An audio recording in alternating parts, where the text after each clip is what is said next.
sábado empatou com o Santos, perdeu boa chance de somar 3 pontos no estádio Beira-Rio, de brigar pelo título, e agora ficou bastante complicado. Empate em 1-1, o Inter que joga contra o líder Fluminense na quarta-feira, às 7h30, também no estádio Beira-Rio.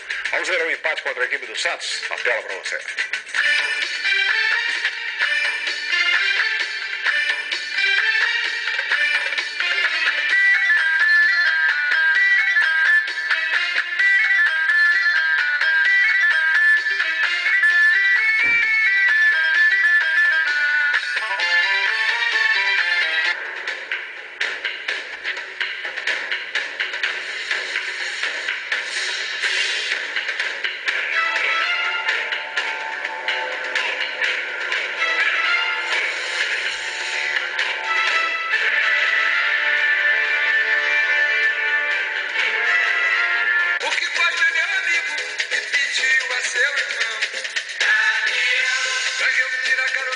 Quem dera ser um